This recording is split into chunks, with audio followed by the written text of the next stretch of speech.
December 23 pa nga lang pero parang Noche Buena na dito sa amin dahil itong si tatay may paihaw-ihaw na. Nag-crave nga daw siya sa inihaw na pork chop kaya ito yung gusto niyang ulamin ngayon. At napansin ko nga mga ate na habang nag-iihaw siya dito yung malungkot siya. Paano ba naman December 23 na wala pa rin siyang natatanggap na bonus? Nagtatatlong taon na rin kasi hindi nagtatrabaho si tatay kaya wala talaga siyang matatanggap. Kaya syempre ito si ate Ayan hindi yan papayag na malungkot ang tatay niya. Kaya ito mga ate pasasayahin natin siya. Bilang isang anak gusto talaga natin maging masaya mga magulang natin lalo na kapag December na. At ito mga ate may nakatabi na nga ako para sa kanya. Dito ko nga yan inilagay sa sobre pero ililipat natin siya ng lagayan dahil meron nga tayo ditong nabiling lagayan na alam ko dito mas masusurprise siya. Dati mga ate nung nagtatrabaho pa nga si tatay hindi man nga siya nakakatanggap ng bonus kasi kalimitan tuwing December tapos na nga yung trabaho niya. Kaya ayun kapag tungtong ng Pasko wala talaga kami. Pero sobrang saya pa rin kasi kumpleto. At dati yung mga natatanggap niya nga yung mga pangkonsiderasyon lang. Pero syempre thankful pa rin kami doon. At ngayon mga ate, first time niya makakatanggap ng ganito. Yung magkakabonus siya kahit wala na siyang trabaho. At ito nga yung isa sa pangarap ko noon mga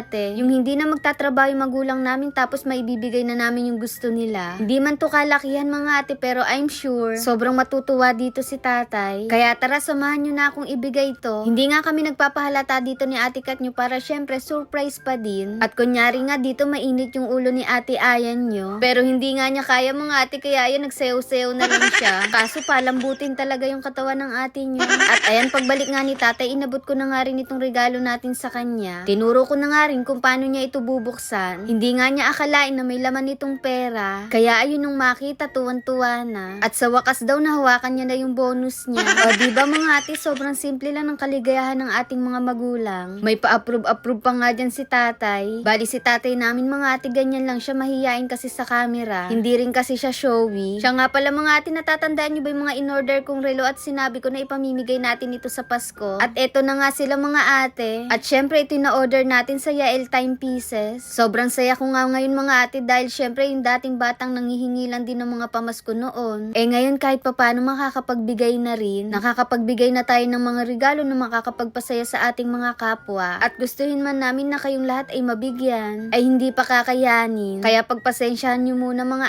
ate. Pero malay nyo sa susunod na mga taon ay kaya na natin. Sobrang gaganda ng mga relo na to mga ate.